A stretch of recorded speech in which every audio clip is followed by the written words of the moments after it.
feels near. Your voice is loud, it's crystal clear. Kiwi dreams and hopes collide. Choose the ones who'll stand with pride.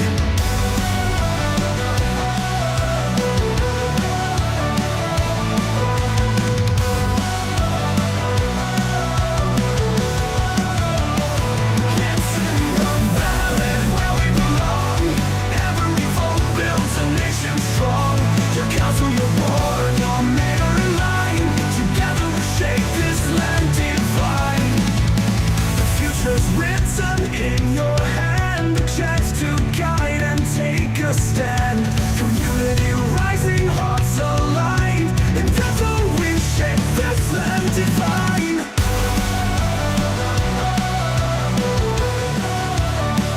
It's in the ballot we belong. Every vote And good afternoon, everybody, and welcome to today's It's in the Ballot show. We've got a bit of a hybrid situation here. It's what happens when things do not go to plan, but with every election, there's always one thing stepping in every candidate's way, and that will be your vote. And got to hope like hell.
And coming here live from the what's it? I'm trying to remember the name of the sports centre. I know ASB is the one who sits and has it. But yes, we're coming here live here because the downside is when you're down with the crew, but you still got to pay for the venue, you might as well use it. Now let's get through to our candidates here who will be coming from all sorts of walks of life. Just a moment while Restream demaximizes me. Just hoping that. Come on.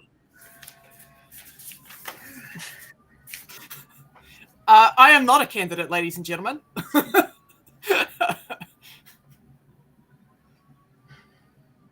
Yep, but it's. Oh, there we are. There we go. Yes.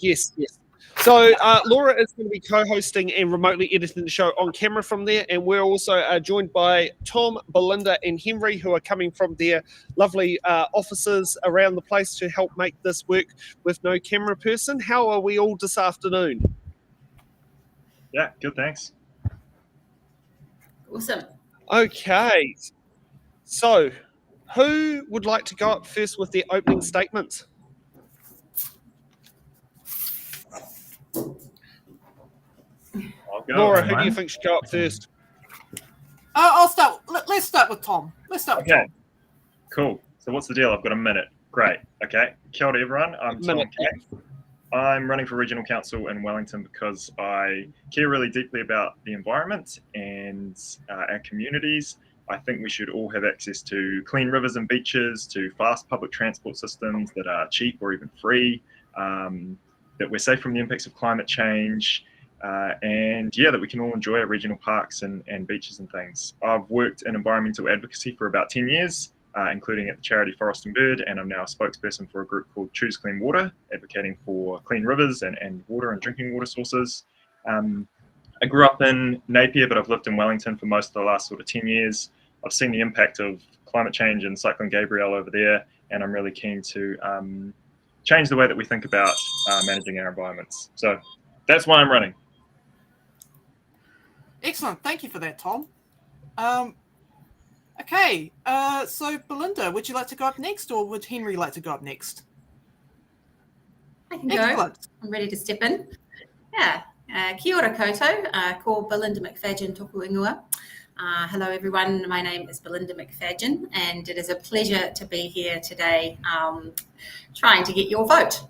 I'm running for regional council, I think because, you know, I grew up in Wellington. I was at Britannia Sea Scouts, I sailed on the harbour, did a lot of tramping and camping throughout the region.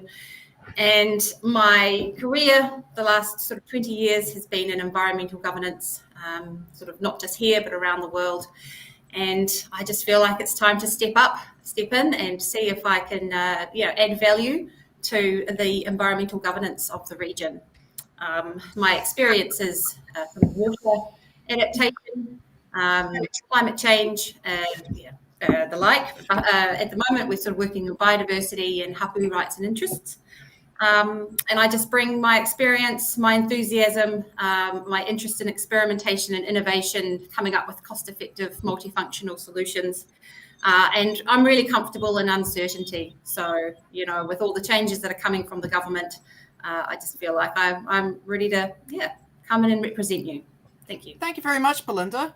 And now, Henry, would you like to introduce yourself? Thanks, Laura. Tēnā koutou katoa, ngā mihi nui kia koutou. My name is Henry Peach. Wellington has been my home for almost 20 years now. It's where I came to study. It's where I've built a community and met my partner, and now we've chosen to raise our two young kids. My career in Wellington has been largely focused on climate change, transport, and urban development. And I've worked across central and local government, as well as 5 years in Parliament. On council, my focus would be making housing and public transport more affordable, so that this is a city that everyone can afford to live in. Enhancing our natural environment, our harbour, our beaches, our native bush, because that's what makes Wellington more beautiful, as well as bringing back life to the heart of our city with better public transport, urban regeneration, and more housing in the city. Thanks very much. Right, and thank you so much, everyone. And I'll hand it back over to Sam.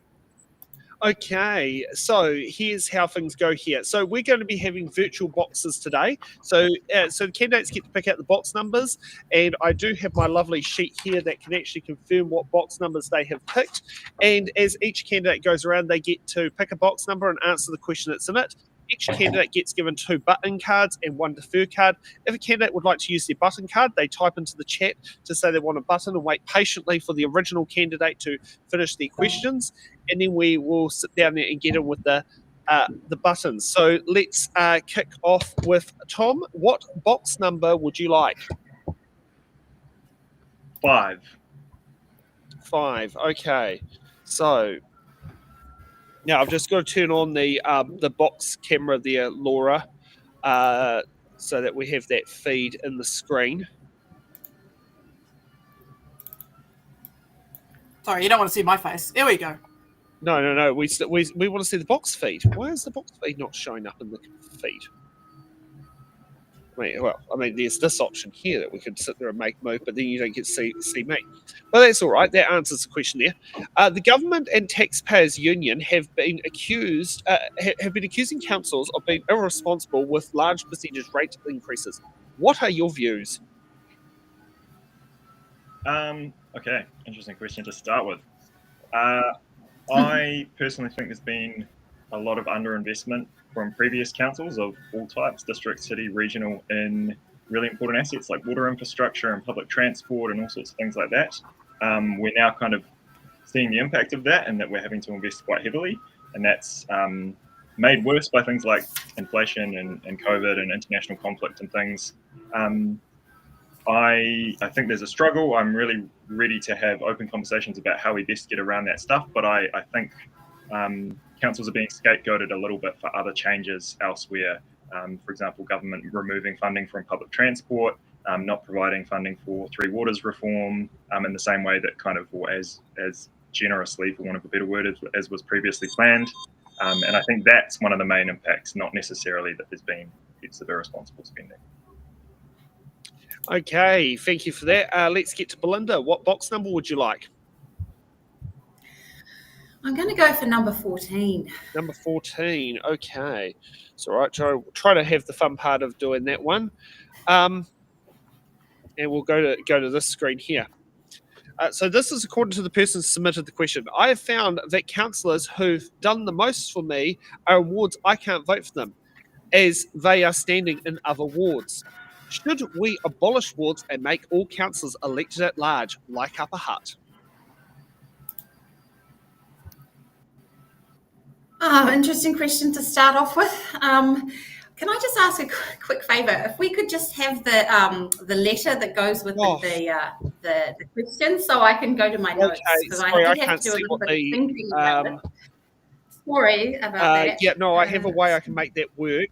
It is I think it's H. Yeah, I'll have to look at instead of looking at expert, I'll have to look at OBS.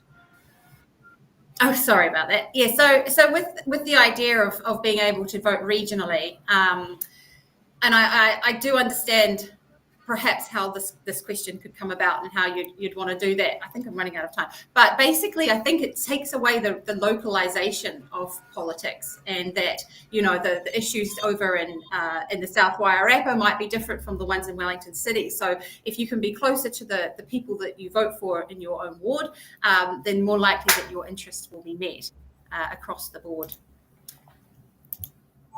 Sorry, I don't know how much time I've got. Yeah, no, the timer is currently coming off my camera feed.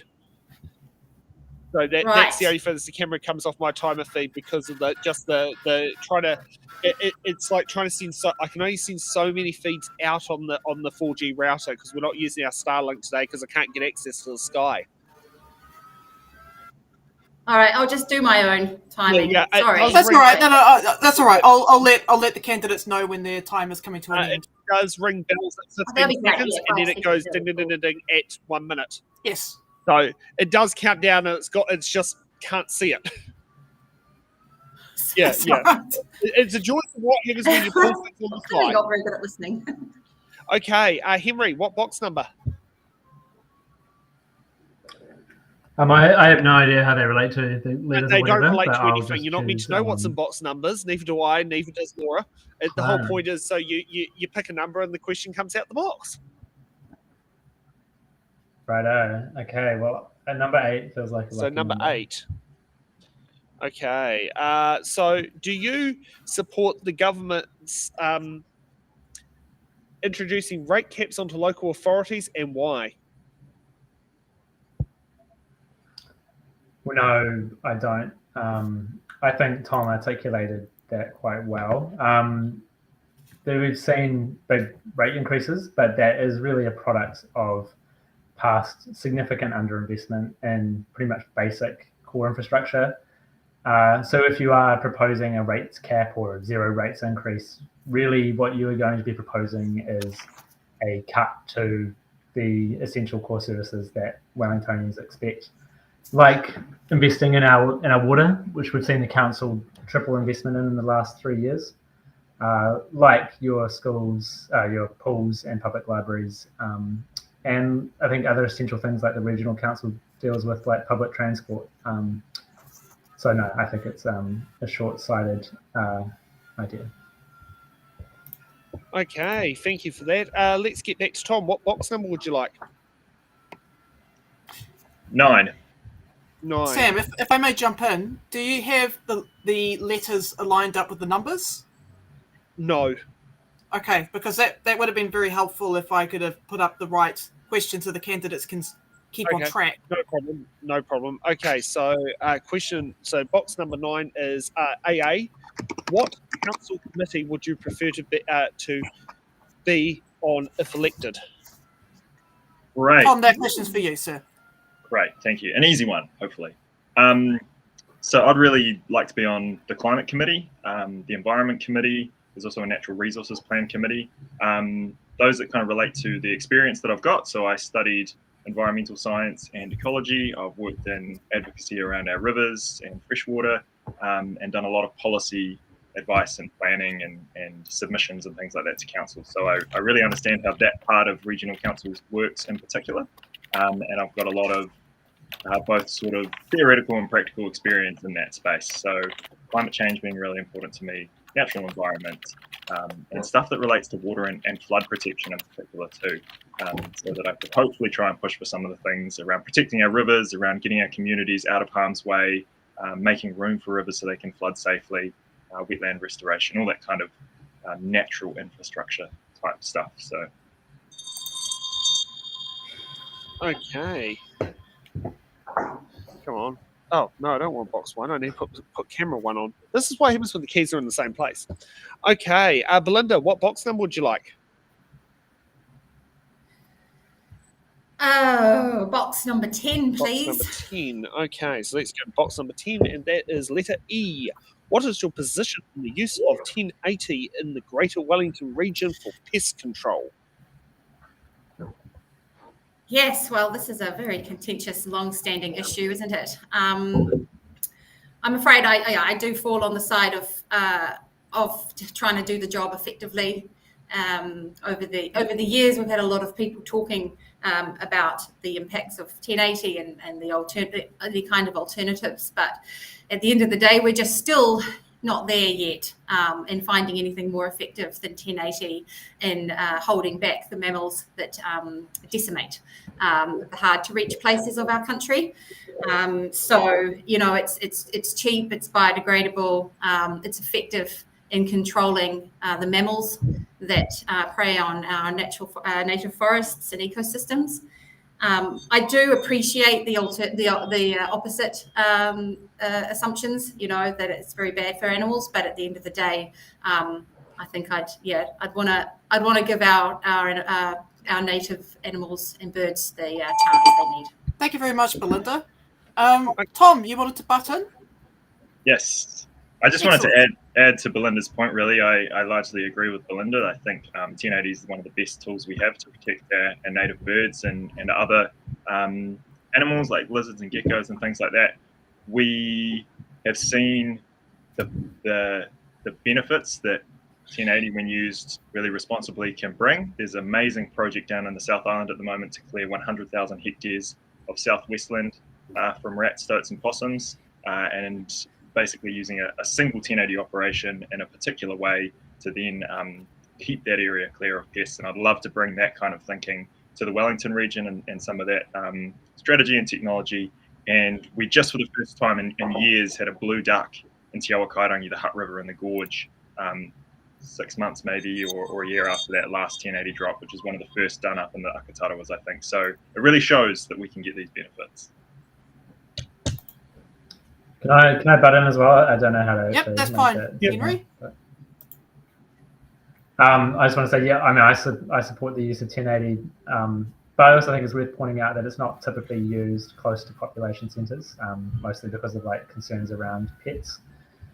So that's why we also need to fund other trapping options as well, and like the work of Predator Free Wellington, who do a whole lot of great work around trapping and relaying bait stations. And I think generally, like trying to bring back the native bird life and our native forests in Wellington is like a huge opportunity for our city. Like we living on a little peninsula, we could be a predator-free city. We could probably be the first predator-free city in New Zealand, and that's like a huge draw card if we achieve that. So we should absolutely keep going in that direction. Okay, Henry, what box number? 11, has it been chosen? Okay. Yep. What letter? J for Juliet. Thank Spending you very much. spending needs to be within budget without increasing rates. What services or luxuries will you stop? I guess I'd push back a little bit on the premise that luxuries are the cause of our increasing rates. They're really not. Like it's boring things like insurance premiums going up a lot because of the effects of climate change. Mm-hmm. It's a whole lot of deferred investment in infrastructure in Wellington because of past councils that tried to keep rates artificially low. So I think if we want to keep rates down, which is a reasonable goal, we have to be looking not at cutting a very small amount of spending, but trying to grow our population and make more housing available in the inner city so that more people can come live here and we can share the cost of managing our great city. Okay, Tom, what box number? Is number 3 available? Yes, number 3 is available. Let's get that up on screen. O for Oscar. What are your views on the restoration of wetlands to their natural form in the Greater Wellington region? Another great one. So I really support wetland restoration. We've lost about 90% of our wetlands across Aotearoa through draining and building over and all sorts of things like that. They're incredibly useful for a whole range of reasons. They filter water like kidneys in our body. They're like kidneys for the landscape. They can slow water down during flooding. They're a home for wildlife. But we need more of them basically to help us adapt to the impacts of climate change, particularly in really low-lying places like the lower Wairarapa, but also, in our urban environments as stormwater wetlands and things like that. So I think we should really support wetland restoration. It doesn't even have to be expensive. Often you can just fence off some of these places and let them go back to wetland. And I really support some of the projects that Greater Wellington's have, like with Queen Elizabeth Park. Okay. Belinda, what box number? Have we done number No, one? we have not. So should we do number 1? Yes, please. Okay, so box number 1. Letter N for November. Given the benefits of a more connected regional transport network, how can governance structures support the integration of the passenger rail services between Horizons and Greater Wellington Regional Council? And what steps are needed to ensure equitable funding, accountability, and service delivery across both regions? Okay, here I am being an honest person. I have gone through these questions and this really was one that I struggled to answer. So if I can defer it to Henry, I would really like to hear what he's got to say because I think he'll I'm happy to take it. good idea. I'm happy to take it. That's what this is about, right? So only if you don't mind, Henry. If you do, you can volley it back. I would love to take it. Yeah, I mean, there is actually a really good plan. And when I worked in government, I had a little bit of a part in this. There's a great plan to purchase about 18 hybrid electric passenger trains to connect both the Manawatu, Palmerston North, and out to the Wairarapa. And so that will provide like a significant service improvement. I think it'll be about tripling investment out to those places. And it would mean that we have a proper like regional rail service in Wellington and one that people can rely on as well. So we need to do that. Government's going to fund 90% of it, and Greater Wellington needs to commit to just 10%. So it's a really good deal for our city. But we also need to make sure that all the tracks are upgraded in time for that, so that people are having reliable services when they have shiny new trains. Okay, Henry, what box number? 14. No, that's been taken. 16. No problem. Where the hell did I put my marker? This is what happens when you go running. What happens when you go running to find glasses of water and can't get there. Was it letter U? Do you think the council, in this case Wellington City Council, that will help Greater Wellington Regional Council with public transport, should proceed with the $116 million Golden Mile project as approved, or should it reconsult with businesses and perhaps update the design? I think we should definitely proceed. If we don't proceed with it, we lose all the funding that government is putting in, which is just over half of the funding for that project. No, I think if anyone walks down Pōneke Place, they can probably tell that it needs a revamp. And we need to make the city centre a place that is attractive for people to come and hang out, to live, and to want to do business. So it totally needs a revamp.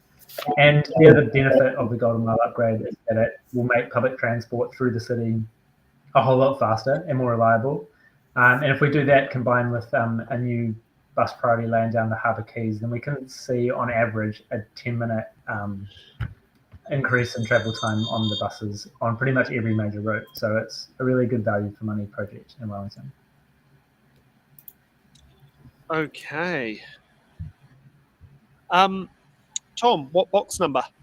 I'm going to go 19. How high does it go? Is it 30? 28. 28. Okay, I'm going 19. 19.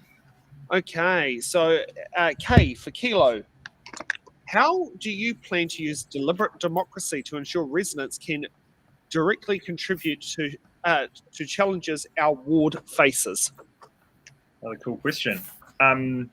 Yeah, so I'd love to see more deliberative democracy used. So my understanding of that is things like citizens' assemblies, where we're getting groups that are representative of our communities together in a room to help us make decisions about things.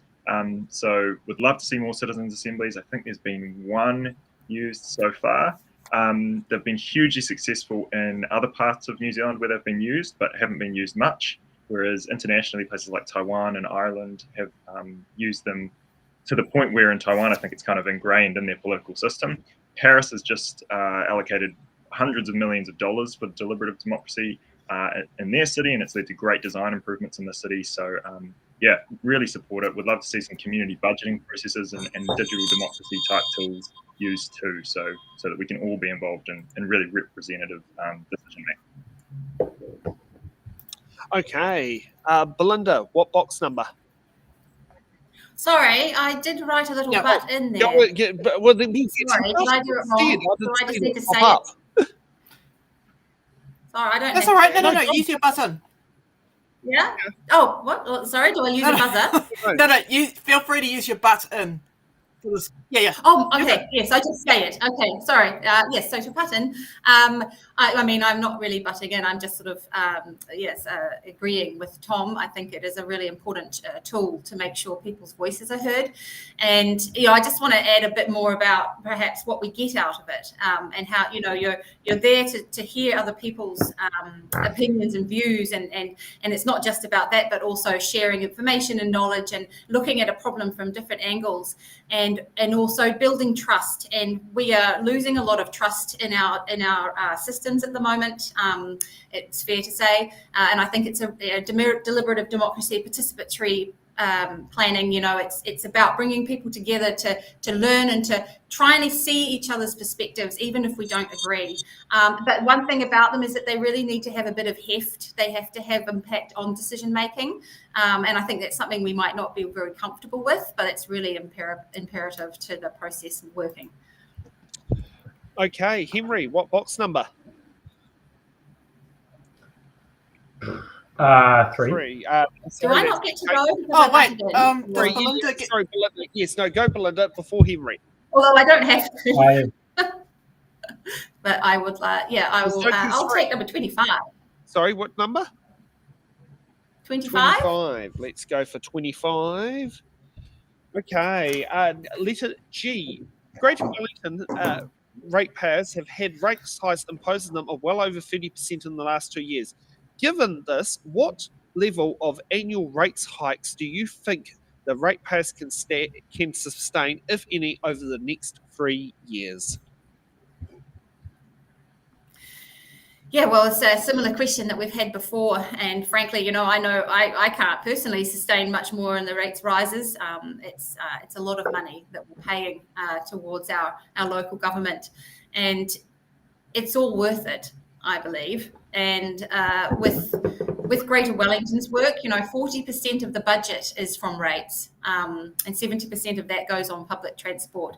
And it's every dollar I am more than happy to pay, even though it's getting hard. It's hard for everyone. The thing I really want to hammer home, and I think both my colleagues here have said it, is that the insurance costs for climate change are just keep on going up. And if you think your rates are going up, well, wait for your insurance as well. I mean, it's just hammering us. So we just really hope that if we can get our resilience under control, maybe those costs won't go up so high. So I feel it too. And I do know that Greater Wellington is a bit of an outlier of the fact that it has quite a high volume of alternative revenue. Most councils don't quite have that can say less than 50% of their income is actually from rates. Yeah. Henry, what box number? 4. 4. Okay, so Y for Yankee. What is the quality that you admire of one of your fellow candidates? Did you say why? Yes, Y. Yeah, Y for Uh, Yankee. Yeah, so That's that's not odd. the question does not match the number. Oh, that No. is what does the Chiron say? It says, how would you work with those candidates to ensure we do not lose our bus lanes? Okay, do I'll that have to one. answer that one. Your question's nicer. Which one would you like to answer, Henry? I'll answer the bus lane one. Okay. Yeah, I think that one's a bit better. So I think bus lanes are a really important transport solution in Wellington. They're like a very low cost way that we can make quite a significant impact on our public transport system. So if we have, if you look at the bus lane through Newtown into the city, that's reduced travel times in the peak hours by about a third. It's a very cheap intervention, and it's something we can also do on our other really busy bus routes like the number 2, as well as through the city. If we do that, GW modelling expects about like a 10 to 15 minute travel time reduction on those services, which is huge, and it makes those services competitive with using the car. So it can deliver a step change in public transport at a really low cost compared to like a big $2 billion tunnel, for example. Okay, Tom, what box number? 28. 28. Okay. Do you think? So it's B for Bravo. Do you think? Oh, just a moment. I've just had it come. Okay. Do you think party politics at GWRC should come before Wellington and its ratepayers? Yes or no, and why? I think this is a really interesting one that I'd love to give a lot of thought. My answer at this stage is no. I don't think party politics should come before anyone, but I think that at all levels. So I don't have a problem with political parties necessarily, and I think collective action is really important. And I think parties give people a useful indication of where candidates' values lie.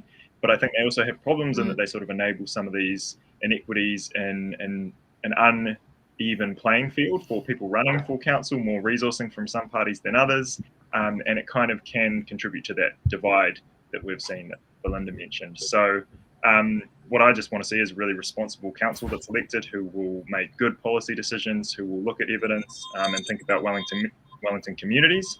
And I think maybe the politics of it is something that should be looked at through local government review, or might have even been mentioned in the review of local government, and I'd love to think about it more.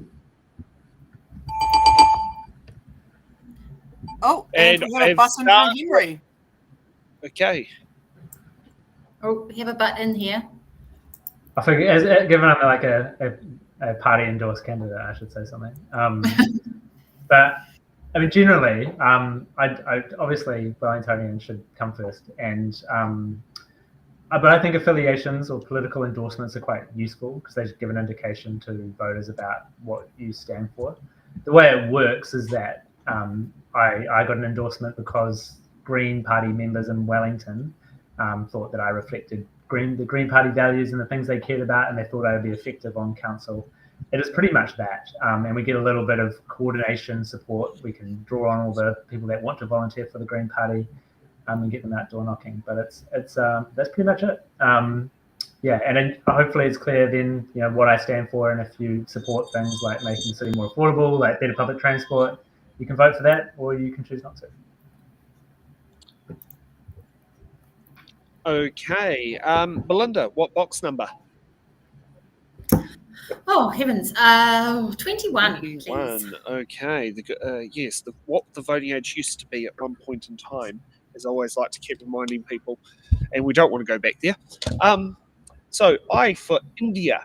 How can the regional council improve collaborations with local authorities and central government to strengthen civil defence systems and ensure a more resilient and regional response to emergencies?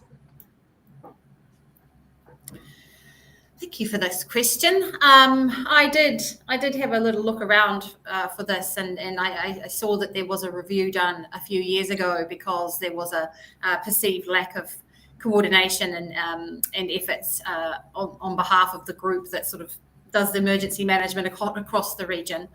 And so I think what was for me, I think that it's an opportunity to perhaps sort of centralize tech and also be able to surge into areas that need help. But yeah, I'm a bit surprised that they're not doing that well with it. I think that's where I got stuck, because I thought we've had dealt with natural hazards for years and years, and our civil defence is, it's a pretty important part of our culture because of all the natural hazards we face. And so I guess just keeping up with the tech, keeping up with real-time movement using warning systems and being able to respond quickly would be my suggestion. And of course making sure that the community understands exactly where they go and when something hits.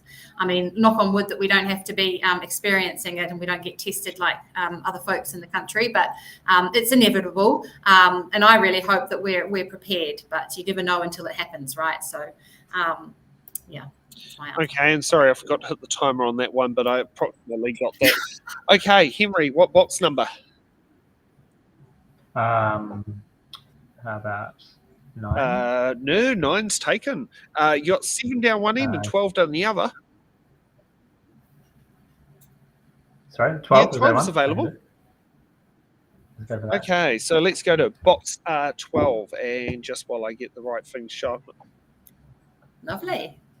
That wasn't meant to happen on there. I was like, that's a cool graphic. Oh, no, Yeah. Where are we going now? Okay. So that just means the thing was programmed on the Stream Deck wrong. Okay, letter Y for whiskey. How will you restore confidence with ratepayers in the region? Pretty general. I think we can give. Well, I think regional council has already got a really good reputation for good governance. We're the kind of like quiet, or it is kind of the quiet underachiever or overachiever in our city. So I think trying to continue that. I think just demonstrating respect for other councillors, regardless of their political positions, and trying to collaborate and work together to solve the city's problems. I also think just being really honest and clear about the challenges that are coming up, so they're not a shock to people, and trying to explain, why costs are increasing, or where we're spending more than they might have expected. Okay. Oh, put the camera back on me. Okay, Tom, what box number would you like? Is 9 still available? No, but we've got 7 or 13 at one on each various boxes. Which one? 7. 7. Okay. Oh, heck, that is very ironic. A for Alpha. What political party are you linked to, considering your previous question? Yeah, well, we've mostly covered it, so I won't labour the point. But so I'm independent. I mean, for the sake of using the time that I've got, I like to think of myself as one of the progressive kind of candidates. I believe a lot in community and collective action and social justice, environmental protection, democracy, good ideas, evidence-based decisions. And like I said before, I really want to see a council elected that will be responsible in how it makes those decisions, that will be transparent, that will think about equity. And I'm broadly happy to do that with any of the candidates that are elected. So yeah, I can leave it at that, I think. Okay, Belinda, what box number would you like? I'll go for unlucky 13, please. Unlucky 13, no problem. That gets out of the way. Okay, so question F for Foxtrot. There has been much media coverage about candidates' behaviour towards their fellow candidates. What are your personal values that make you suitable to be a councillor? Oh, heavens. bit of reflexive nature needed here. I would just like to say I'm quite glad I'm not running for the City Council. It looks pretty brutal out there. And I think anyone who wants to put their hand up and do this job is very brave. For me, what I think it would be a suitable candidate, I feel like I'm quite an open and honest person. I do tend to take people at face value and quite even-headed. I'm quite nosy, I would say curious, but I really like to know how things work and how people feel about things, and I enjoy listening. And my other thing, I'm very committed. So once I've said I'm going to do something, I do it till the bitter end. And I value diversity in knowledge. I love to know different viewpoints, how people see things, and I think it's a really important part of the job. Does anyone want to butt in? Okay, Henry, what box number? Oh, you're on mute, Henry. Sorry, what have we got left? Well, in the single digits, there's 2 and 6. In the double digits, you got 15, 17, 18. 20. Let's take 2. Sorry? 2 sounds like a good 2. number. So box number 2. Okay, I for India. Do you support political endorsements of local government candidates? Very ironic to one who actually is. Yeah, I mean, I feel like we've answered this, but Sorry. no? Do you want me to go? Number L, I think, isn't it? Is that L, Laura? You're trying to find. Yep. Perfect. So I think it's fine with whether you want to have a party endorsement or not. Yeah, I guess I personally think I align with progressive and Green Party values. I don't think any political party is perfect, but it generally aligns with what I believe. And that is about trying to have a more equitable city. Wellington's a very expensive place, and I think we have to make it more affordable for more people to live here. And it's caring about like the natural environment and what we hand on to our kids. And that's really important to me, particularly like making sure that we are fixing a lot of our wastewater that's often spilling into our harbour, and making sure that we regenerate the kind of abundant native bush that we've got around our city. Okay. Tom, what box number? Oh, I've gone and forgotten what numbers are available. 22? Yes, we do have 22. Okay, so we've got 22 there. Okay, it is X for X-ray. What do you think your... correction. Why do you think you're right for a role as councillor? I got to cover part of this before, which is great. I think I have a lot of integrity. I've got a lot of experience working with and around regional councils. I understand the systems and the kind of processes that they go through. And I really care about the things that they manage, which are the environment, like our rivers and our wetlands and our coastline and our harbour, but also the communities that live within the region. So, yeah, I think I have a really good combination of skills and interest and experience. I'm really curious, like Belinda. I want to understand things. I like to be transparent, and I like to stand up for people and for our environment. So that's why I think I'd be really good in a regional council role. And I've got that theoretical understanding too from my studies of environmental science and ecosystems and how all these things work and fit together. Okay. Belinda, what box number? 17, please. 17. Okay. Sorry, just a moment. The Stream Deck has decided to not respond to what I've requested. So, sorry, just a moment. 17. Okay. I have a feeling we've already asked that question. Have we? What council committee would prefer to... Yeah. Oh, what the hell?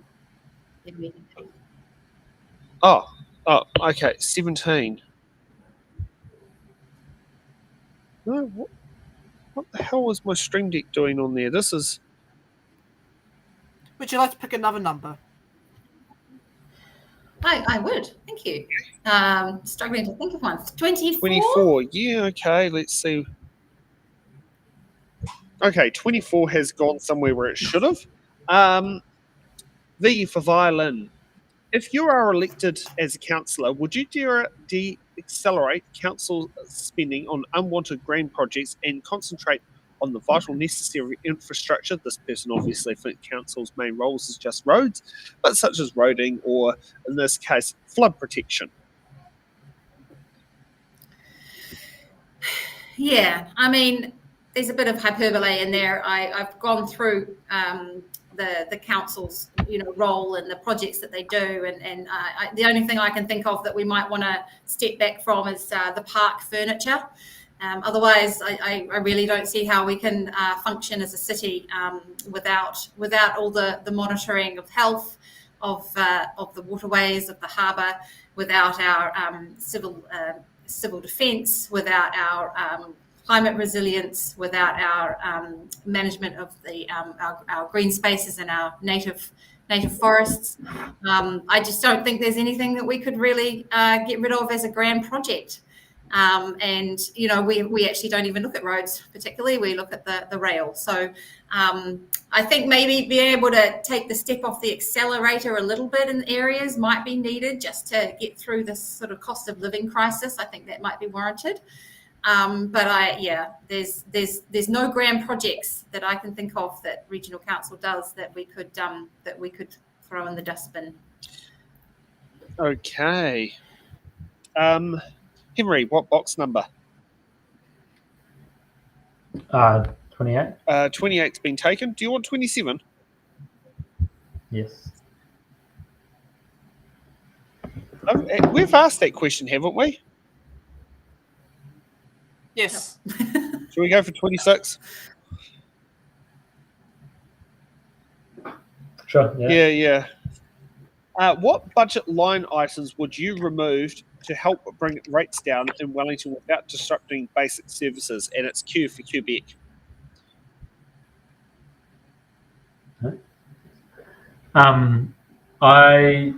I don't think you can bring down rates through significant cuts to or any real cuts to services. I think if people want lower rates in the city, which is very reasonable, we need to look at how we can grow our population. If Wellington had grown at a similar rate to other cities in New Zealand, like Hamilton, then we would have significantly lower rates. I think an estimate was that our rates would be about $2,000 less a year. And we haven't, because we have not enabled new housing in our city, a shrinking in our population, which is very difficult when you've got increasing costs on our city. So I think growing our population, enabling more housing is a key part of it. And also being clear with government about the role they need to play. Wellington hasn't received as much funding as other cities after the Kaikoura earthquake, for example, when we've clearly seen that's had a big impact on our water infrastructure and on our built environment. Okay. Tom, what box? What's the highest one we've got left? 23.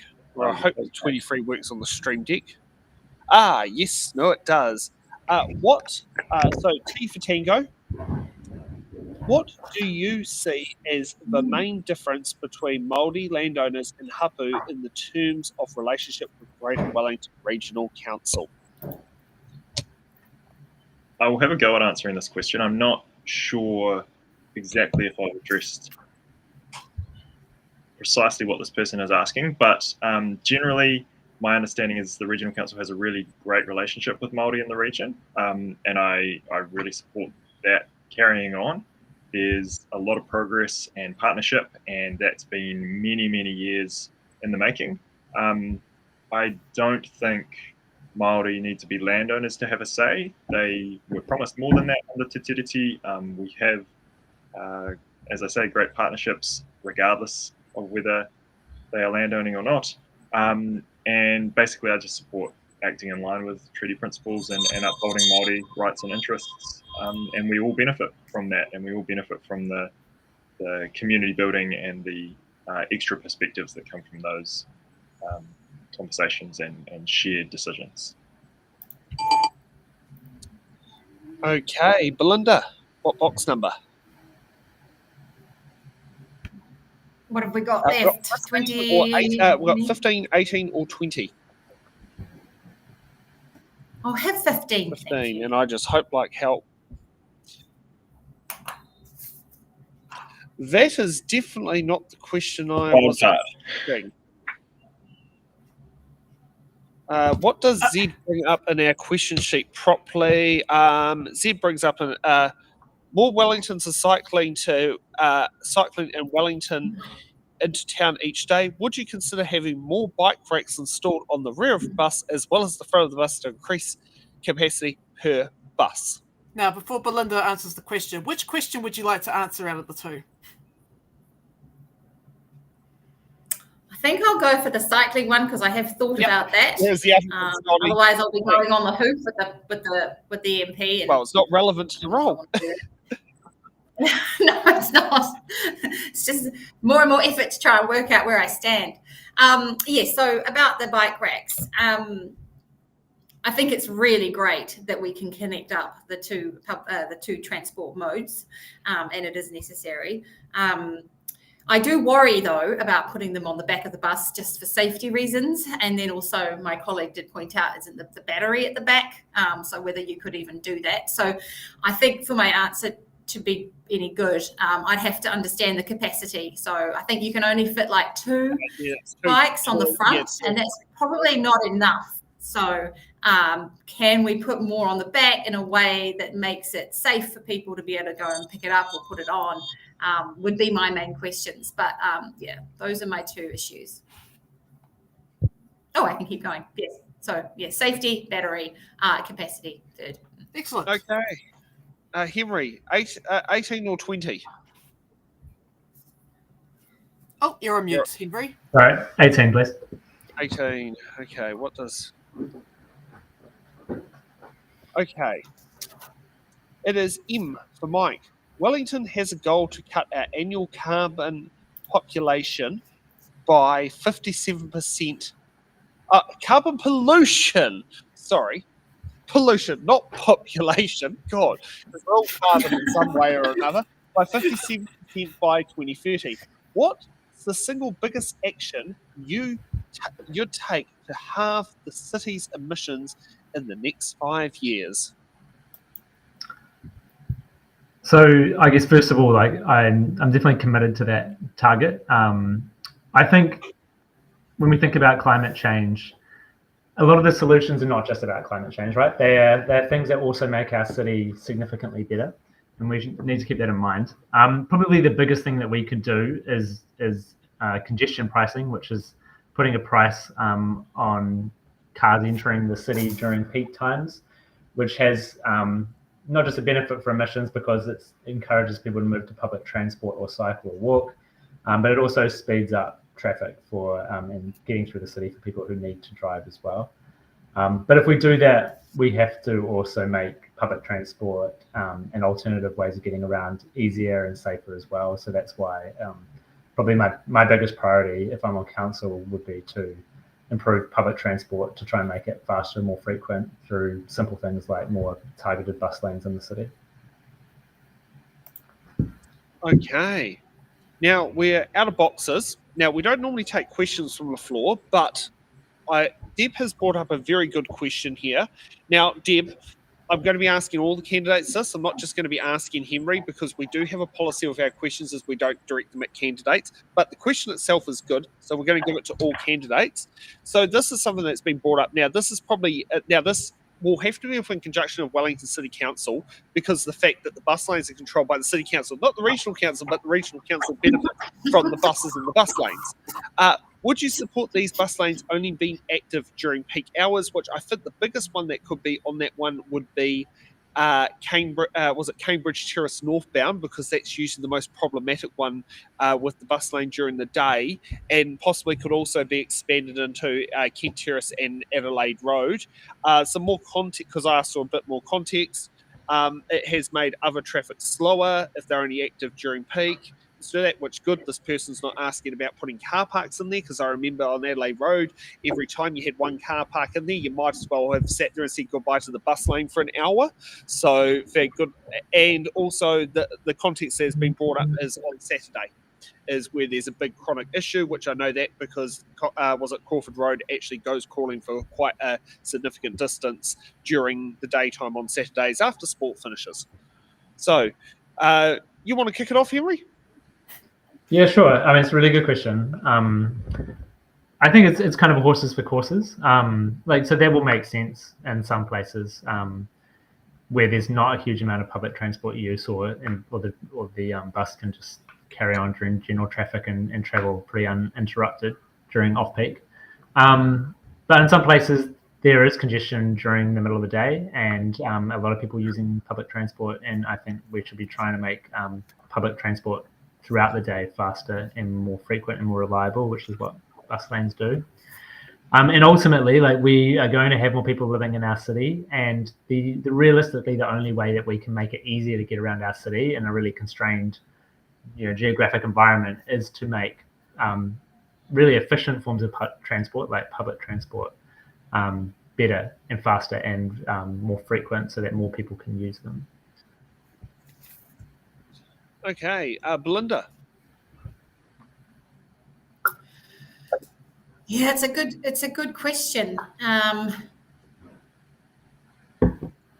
mean, there's a bit of a cynic in me, to be honest, because when you go accidentally or on purpose into one of those bus lanes, you get stung for a very hefty fine. And if you were to sort of say when you're allowed in there compared to when you're not, you might be undermining that profit-making scheme. So I get it. It's a deterrent. It's just a hell of a lot of money. So maybe just trying to, like Henry said, adjust the city's movements to other forms of transport would be the right thing to do. But yeah, I do see we've got these teething problems with bus lanes, I don't disagree, but then I also don't think it's the best thing to do. Okay, and thank goodness it's not as bad as disabled car parks, which are now $750 for doing the same thing. Oh, that's okay. Yeah. You shouldn't park in disabled cars. I know. I've been told that for doing deliveries, and I've just sat there and said to the people, don't dare tell me to do that. That is wrong. You're taking away someone who actually needs his ability to use it. So and they don't have any other exactly. One thing that grinds my gears. Tom. Look, I broadly agree with Henry. I think there may be places you can do that, but the priority is really to try and get as many people onto public transport as we can, and as many cars off the roads, so that the city space is easier to get around and faster to get around for the most people. And unfortunately, or fortunately, I guess, there's this weird irony in that if you sort of enable more cars to drive on the streets, you will get more cars and we will get more congestion. So actually prioritising these bus lanes, prioritising fast transport lanes, active transport is the way that we need to go if we want to be able to move people around the city efficiently. So there may be cases where you can do it, but I think broadly we've really got to adopt this kind of moving people fast, quickly, cheaply as best we can, and that will work out best for everyone, I think. Okay, Laura, should we just get straight to hard-hitting questions? We don't need a 10-minute break. We're not like we need to stretch ourselves to talk to constituents and potential voters yet. Sure. Okay, let's kick it off for hard-hitting questions.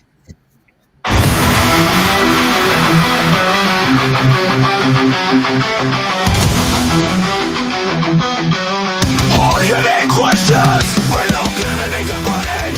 What does a question? Because every candidate has answered behind any questions.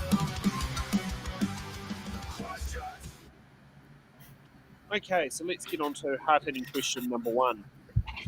And I've just got to remember where that they've been put into there. We'll actually hide this one because we no longer need to.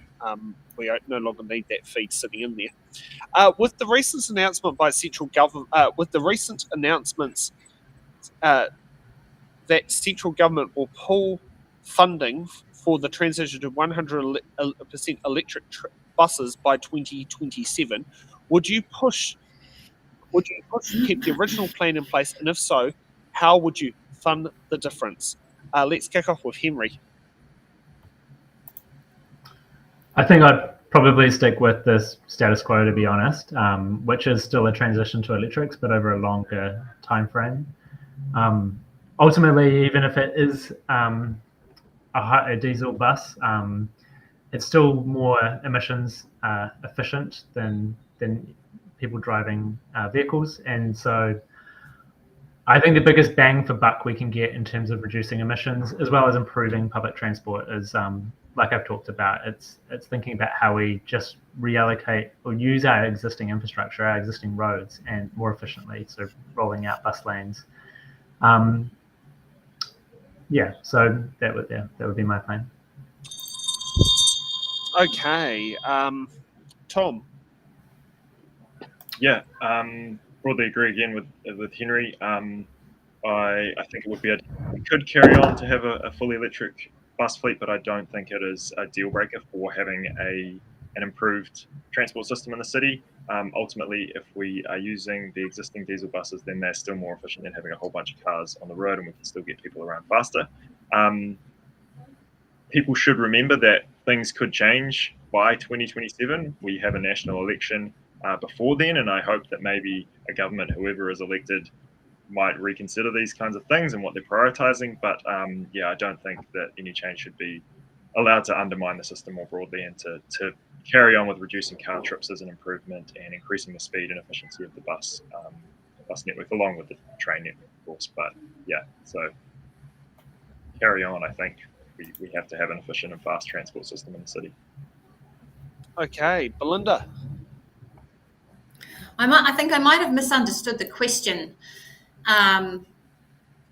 because as far as how I was reading it is that we were on target to hit 100% by 27, but because central government's pulled our funding, that will take longer, and whether or not it's worth having diesel buses on our streets, which are really polluting and very harmful, instead of finding money elsewhere to pay for the electric fleet. I don't think there's a question whether we'd get rid of buses or not. It's more whether or not we would take money from somewhere else to pay for electrifying. I think, like I said, I think diesel's pretty gross, and it would be great. But again, it's the prioritising of the money that we've got.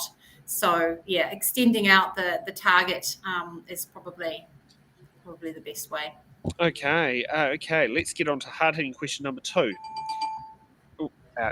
That would be wise of me, otherwise I'll be ringing through the timeout.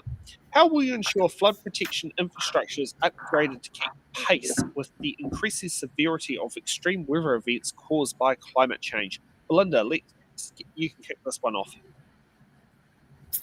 Sure thing. So how would I ensure that the infrastructure is upgraded to keep pace? I would say to prioritise it. Prioritise building our resilience to climate change and flood risk. We already do so much great work in this region, and we've got some amazing engineers and ecologists and the like at the Regional Council. We've also got a really awesome Greater Wellington adaptation planning program that's working. They've done an impacts assessment, and now they're really moving into the planning, like what do we do under different scenarios. And so I think just keeping the foot on the accelerator for that stuff. The third thing is to support nature-based solutions. This is where we lean into our green infrastructure as a cost-effective solution to support the grey infrastructure that we've already got. So this is our wetlands, our forests, our rivers, and the like. So yeah, just keep going. Okay, Tom. Yeah, similar to Belinda, I think we really do need to prioritise investment in this. It's been something that has been neglected, and we've seen the impacts of that in different regions. But I think a critical point to make is that continuing to upgrade built infrastructure as a defence can be really problematic, because we can actually increase the risk to communities behind, say, those stop banks if we just keep making them bigger and bigger and bigger, because if those stop banks fail, then the flood that comes with it is just bigger and bigger. So I'd love to see a focus on trying to get people out of harm's way where we can, or at least not continuing to build in problematic places, and then we avoid the costs entirely in the first place. Where we do need to sort of defend and protect, think really carefully about how we're doing that, like with Ākau Tangi and what was referred to as the River Link project there, to widen the river, try and do things like that to give floodwaters a bit more space. And then, yeah, adopt nature-based solutions, more forest on hillsides, more wetlands to try and slow water down in a way that we don't have to keep paying for upgrading the infrastructure forever. If we can make nature do its thing and help us out. Just want to ask on that one about flood banks. On the Manawatu River, they do have what is known as called a relief floodgate, which shortens the path for the floodwaters to head from the Manawatu River. Instead of it going via Shannon, it takes a shortcut through a floodplain of regional council-owned land. I think it's called was it Motoa floodplains? Would that be, if there were to build taller and taller stop banks, you'd need to have your relief valve similar to that particular floodplain, which basically stops anything south of the river from actually literally basically being drenched underwater? Would that be something? One of few regions to have a sort of an actual place for floodwaters to go when it gets too much for the rivers and the stop banks. They have their issues in that they kind of strand the people in the middle on a bit of an island once the flooding is let go both ways. So it's not necessarily the best thing to do outright, but certainly we need to make more space for water to go. And places like the lower Wairarapa Upper Valley are going to be real challenges on that front. And I am fascinated by that challenge and would love to be involved. Yeah. I can imagine Belinda and Henrietta too, because they both love this sort of stuff too, I think. Oh, yes. And for those who are wondering where that is, if anyone remembers the Whatakino Trestle Bridge just before Foxton, the one that used to have the cyclist signs all the way down it, that crossed the floodplain, and it's one of Bob's samples. When you told Bob you couldn't build it, he built it. Okay, Henry. So I agree with the others. It has to be a priority for us. Obviously, Wellington City and a harbour on reclaimed land, and the hut right on a historic riverbed are very vulnerable to climate change. And if we don't invest now, in probably in a decade's time, this will be our next leaky pipes. That is a big cost facing the city. I definitely agree with Tom that we need to look at, and Belinda, that we need to look at nature-based solutions. A lot of our challenges come from trying to constrain nature in the past and then build in very vulnerable areas. So we can't make that mistake again. But the other thing is that a big challenge when we do have to do more expensive built infrastructure is going to be how we pay for that. So we need to make sure that it supports development as well, in a way of, if we can, a way of generating new revenue, and the River Link project is quite a good example of that.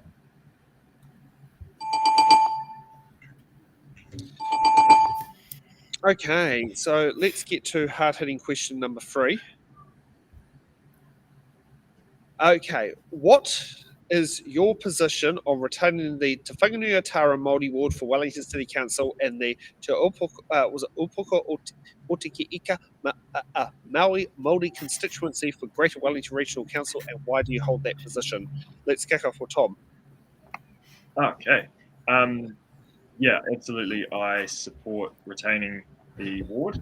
Māori have been historically underrepresented in local government, and wards basically just ensure that there is representation in local decision making and help us give effect in a relatively small way, but in a way to our obligations under Te Tiriti. So yeah, I think they're really useful. They also help ensure we've got that representation of the community in decision making. So different ways of thinking from very local perspectives, and perspectives that have come from Māori who have been here for a very long time. And there's a lot that we can learn from that on flooding, for example, is one thing. So ultimately, they're good for the community, they're good for the environment, they're good for future generations, and they make sure that we have equitable representation. So I absolutely support retaining that whole constituency. Okay, Henry. Yeah, so I support keeping the Māori wards. As I see it, a Māori ward provides some very minimum representation for Māori on our local governments. It still remains effectively one person, one vote. It is just that people who are on the Māori roll can vote within or for somebody running for a Māori ward. And I think historically Māori have been disenfranchised and not represented on both local and central government politics. And that is on top of the loss of their whenua. So yeah, I think this is the minimum that we can do in Wellington. Okay, and Belinda.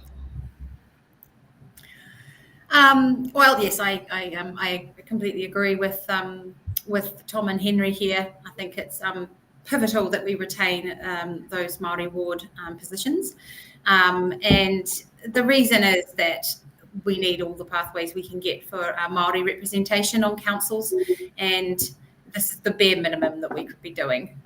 It's a legislative requirement that regional councils work with hapu and mana whenua. In hapu level, that's the people that hold the knowledge and do perform kaitiaki. So they need to be across all of the decision making that we do. Presumptive that the council does. But the Māori ward is just that sort of like the bare minimum to make sure that that interests are brought to the table.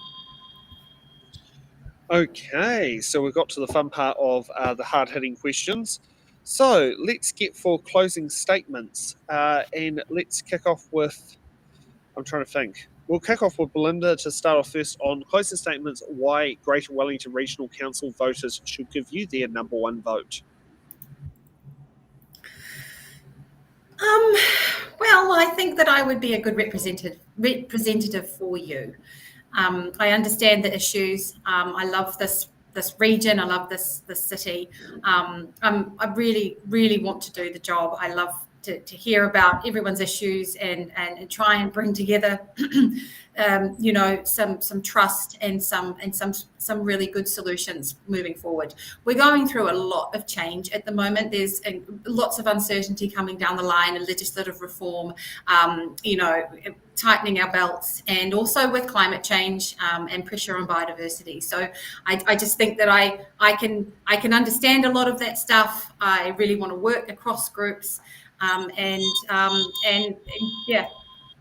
vote for me. Okay. Henry. So I'm incredibly committed to Wellington. I love living here, and it's also a place that I want my kids to grow up and want to continue living here. So I'm committed to making it a great place for their future. And for me, that means making it somewhere that's affordable for them to live, to one day buy a house. And it means hopefully, enhancing our awesome harbour, our native bush, so that when they're older, their experience of sitting a city with revived native bird life, as well as the cool, buzzy, cultural, beautiful community that we have in our urban heart. So yeah, if you want a city or a council that's focused on affordability, protecting nature, and revitalising our city, then please vote for me, and also my running mate Yardena Saw, who couldn't make it tonight. Okay, and Tom. Lucky last. Well, like the other candidates, I'm really committed to Wellington. I love this region. I live here. I live in Ākau Valley near the city. I go to the parks and the places. I swim in Te Awakairangi in the river. I swim at Oriental Bay, and I care so much about protecting this place and looking after the people who live here. I think people should vote for me because I've got a lot of experience as an advocate for people and for our environment. People can see my work if they look me up and things, standing up for our rivers and for our environment. And I bring that advocacy and that sense of justice and integrity, as well as experience of working, advocating to national government, advocating with regional councils, and seeing what other regional councils around the country do. So yeah, I think if people believe in those things and want those skills at the table, then vote for me. And I have to say, I think I've got a great group of candidates here on this meeting as well. So vote for similarly minded people too. I know you've got the daunting task of trying to actually convince me for my vote, because I'm actually one of your constituents, and I'm actually happy in the vote I've got. It's not trying to pick from the best of the worst candidates, which is the one thing I struggle with, is when I basically get north of Pōneke Overbridge, it suddenly is a very different world south of Pōneke Overbridge. But I'm glad we've got the north of the Pōneke Overbridge experience on this show today. Yeah. Okay, now just for those who are wanting a bit of context when it comes to voting, the Greater Wellington Regional candidates voted using single transferable vote.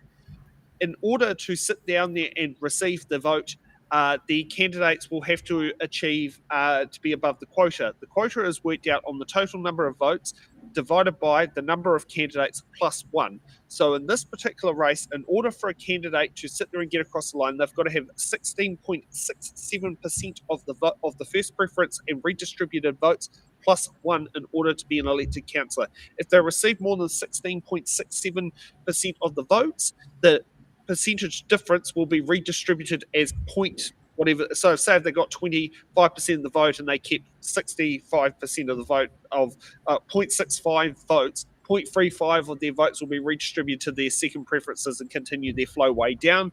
And obviously, if a candidate is eliminated from the bottom, those preferences go upwards to bring the candidates up into there.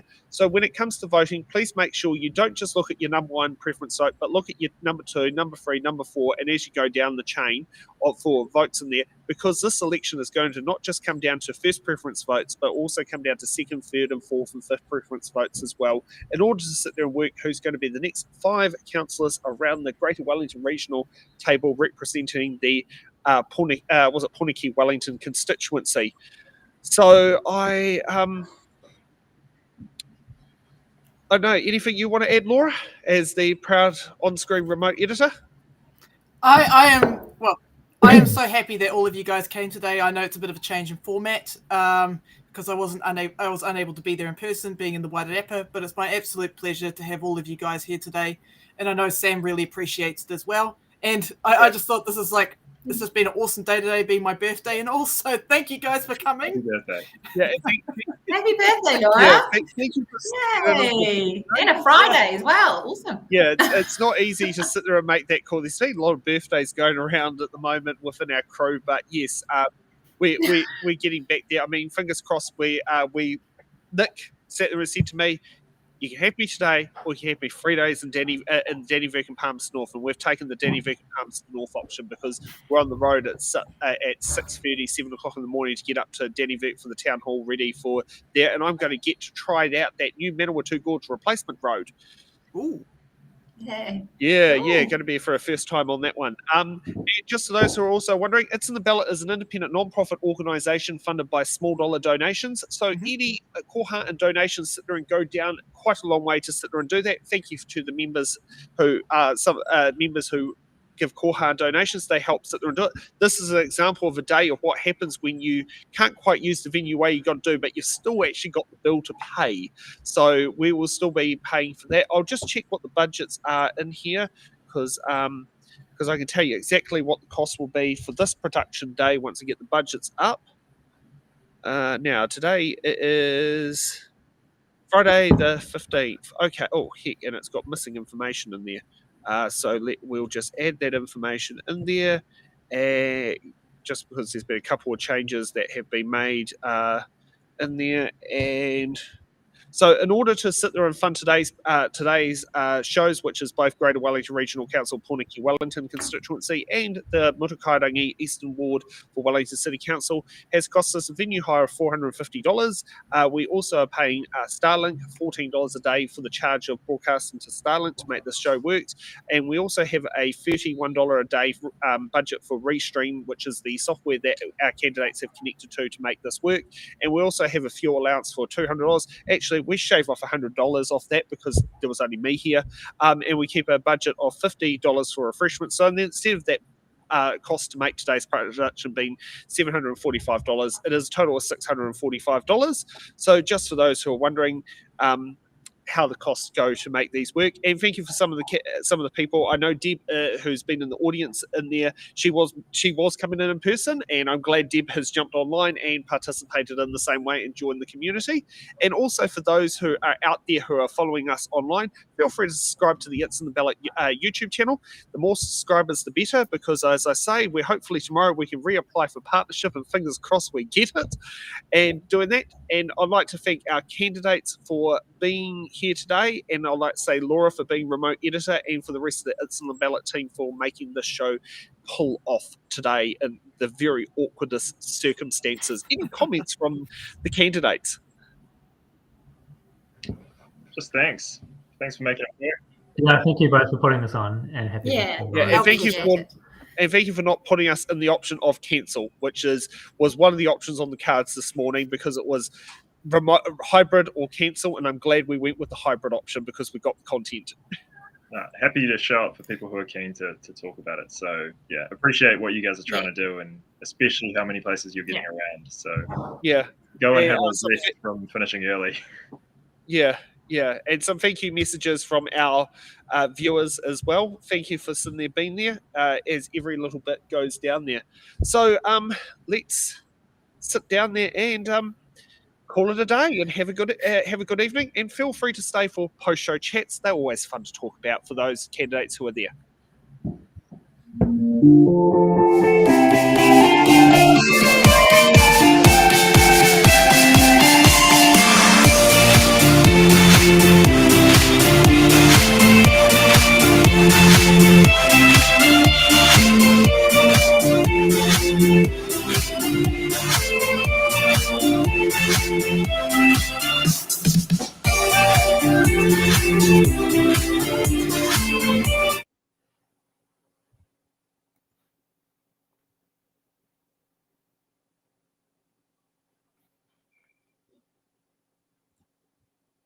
Oh, it just looks like you and me for post-show chats. Yeah.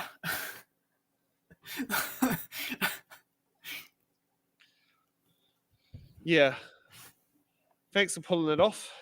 That's no problem. Like, I'm not quite sure what, like, after show chats, I'm not quite sure what the candidates have to chat to us Oh, wouldn't about. be just nice, thanks, chit-chat and goodbye. I had one post-show chat when we did this at 2022. It went on for 45 minutes. Oh, Great. right. Yeah. So it does happen. It can happen from time to time. Yeah. Oh, well, Yep. that's at least got that particular ball rolling. Mm. Oh, well, I have now got 2 hours to make data entry. Plus, I could always go to that cafe downstairs and get some dinner. They've got plant-based croissants. Oh, wow. Croissants. Yeah. So, it was when it's now a private company that has got catering contract for down the bottom.